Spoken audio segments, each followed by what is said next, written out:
የሐዘን መግለጫ ለኔ ሕይወት ክርስቶስ ነው ሞትም ጥቅም ነውና ፊልጵስዩስ 1:21 የኢትዮጵያ ቃሊት ቤተክርስቲያን በጅንካ ከተማ ቃለ ሕይወት አጥቢያ ቤተክርስቲያን መሪዎች ድንገተኛ ህልፈት ጥልቅ ሐዘን ተሰምቷል። የጅንካ ከተማ ቃለ ሕይወት አጥቢያ ቤተክርስቲያን ሰብሳቢ የነበሩት አቶ ፍሬሁን ፍቃዱ የአጥቢያይቱ ጸሐፊ መምህር ጳውሎስ ማቴዎስና ገንዘብ ያዡ መምህር ኢቃሌ ጋልኮ በሰዓታት ልዩነት በተከታታይ ሕይወታቸው በማለፉ ቤተክርስቲያን የተሰማትን ጥልቅ ሐዘን ትገልጻለች። የአጥቢያይቱ ሂሳብ ሹም የሆኑት መምህር ኢቃሌ ጋልኮ ጥቅምት 29 ቀን 2018 ዓ.ም ከዚህ ዓለም ድካም አርፈው እሁድ ሥርዓተ ቀብራቸው ተፈጽሟል። ከሁለት ቀናት በኋላ ህዳር 1 ቀን 2018 ዓ.ም የአጥቢያይቱ ጸሐፊ የሆኑት መምህር ጳውሎስ ማቴዎስ ካረፉ በኋላ አስክሬናቸው ለምርመራ ወደ ሐዋሳ ተወስዶ በማግስቱ ህዳር 2 ቀን አመሻሽ ላይ ወደ ጂንካ ሲመለስ የአጥቢያይቱ ሰብሳቢ የሆኑት አቶ ፍሬው ፍቃዱ በድንገት በማረፋቸው ህዳር 3 ቀን የሁለቱ መሪዎች የቀብር ስነ ስርዓት አንድ ላይ ተፈጽሟል።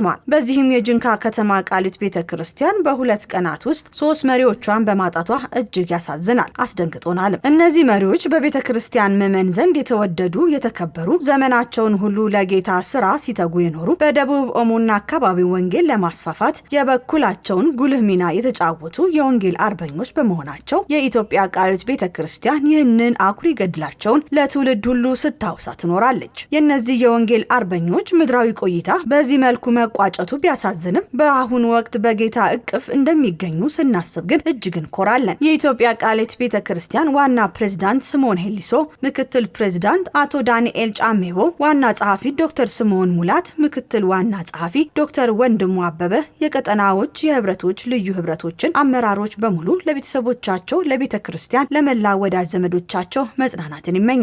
የጻድቃንን ሞትን ይልሙት ፍጻሜዋም እንደርሱ ፍጻሜ ትሁን። ኦሪት ዘኍልቍ ምዕራፍ 23 ቁጥር 10